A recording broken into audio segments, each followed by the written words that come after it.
চলে এলাম যথারীতি রান্নাঘরে। আর এসে তোমাদের সাথে একটা রেসিপি, ইউনিক রেসিপি শেয়ার করব। সামনে দেখতে পাচ্ছ আমি ছোট ছোট ঢ্যাঁড়স পেছনটা সামনেটা কেটে এইভাবে জলের মধ্যে ভিজিয়ে রেখেছিলাম। এখন তেলের মধ্যে এইটা দিয়ে অল্প নাড়াচাড়া করব।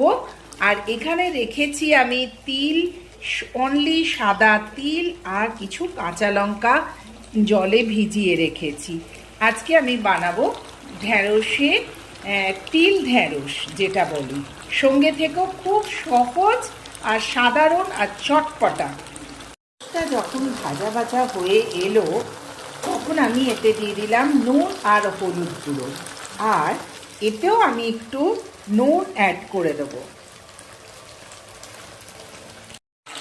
এরপর এতে দিয়ে দিচ্ছি অল্প একটুখানি পেঁয়াজ কুড়ে, দিয়ে ভালো করে কড়াই এটাকে নাড়াচাড়া করে গ্যাসটাকে একটুখানি কমিয়ে দিয়ে এবার এটাকে আমি ঢাকা চাপা করতে দেবো প্রায় এই 5 মিনিটের মতো, বেশিক্ষণ নয়। এখন এটা চাপা দিয়ে দিলাম। চলো বন্ধুরা, এবার আমি চলে যাই তিল বাটাতে। এইটা বেটে নিই, তারপরে আবার ফিরে আসছি। তো বেটে নিলাম সুন্দর করে।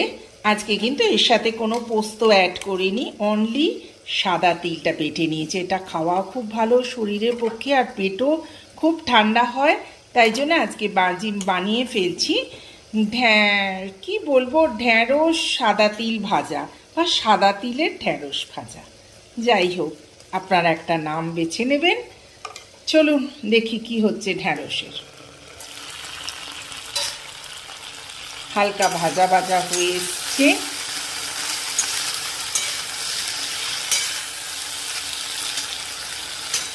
এতে আমি হালকা একটুখানি দেখলেন না, একটু পেঁয়াজ একটু ছেঁচে এর ভেতর দিয়ে দিয়েছি। ভীষণ সুন্দর একটা সেন্ট বেরোচ্ছে।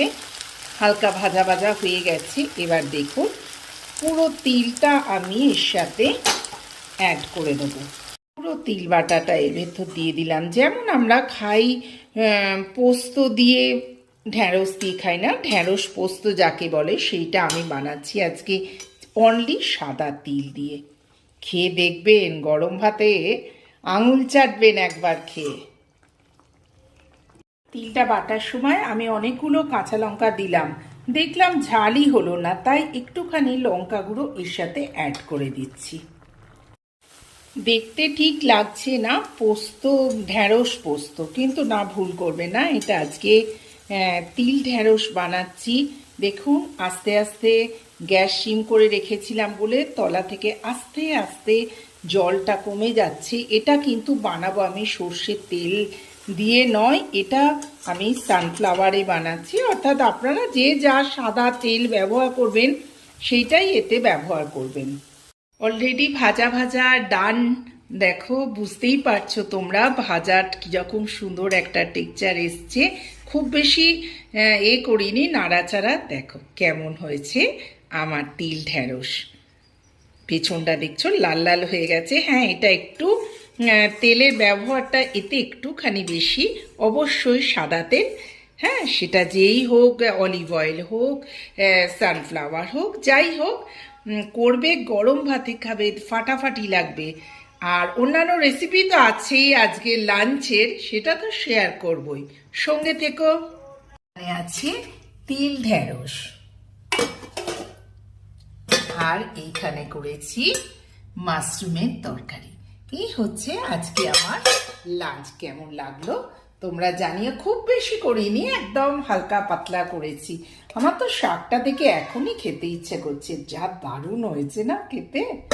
তো চলো, সারাদিন কি করি না করি, ডালটাও সুন্দর করে রেখে দিই চাপা দিয়ে। এখনো আমার বরমশাই আসেনি, কর্তামশাই আর কি।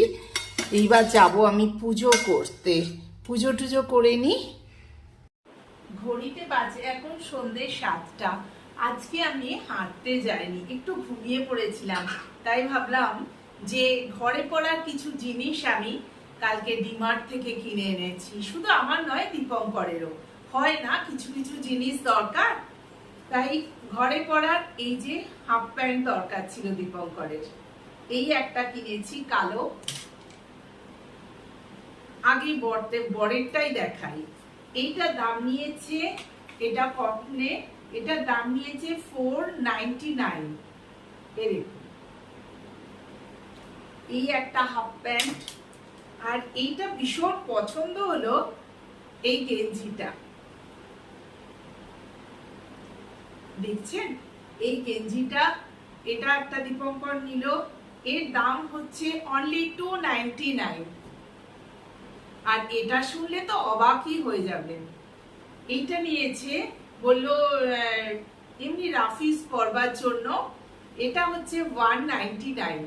বললাম না, আজকে এমনি টুকটাক ঘরের কেনাকাটা করেছি, ডিমার্ট গিয়েছিলাম, বললাম যে যেগুলো দরকার, আর আমার অনেকগুলোই নিয়েছি, তবে প্রাইস খুব কম, সবগুলোই 199। লাল আমি একদম পরি না, কিন্তু এবারে ভাবছি একটা লাল পরতে হবে, তাই এই যে এরকম অনেকগুলো গেঞ্জি নিয়েছি জানেন, জিন্সের ওপর পরা বা ঘরে পরা, অনেক কিছুতে তো লাগে, আর ফটো যাতে ভালো ওঠে, আমি একটু হালকা হালকা পরি তো, সেই জন্য ভাবলাম এবার একটা লালই কিনে ফেলি। এরকম এই একটা গেঞ্জি।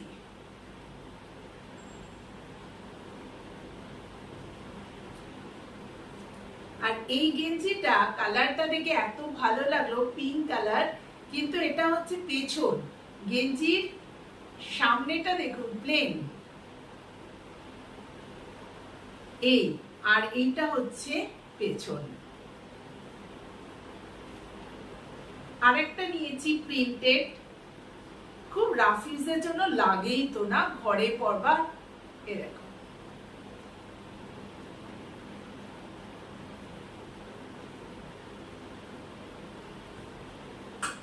আর যেখানেই যাই আমার একটু কালোর দিকে চোখই পড়ে যায়, কেন জানি না।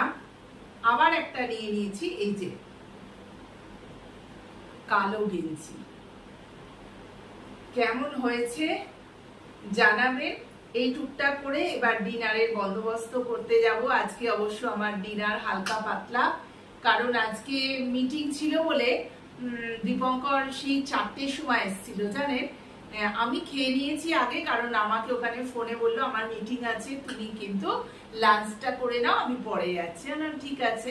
ও এসে 4টের সময় খেলো, সেই জন্য বললো কি আজকে রাত্রে রুটি করো না। বললাম তাহলে কি করব?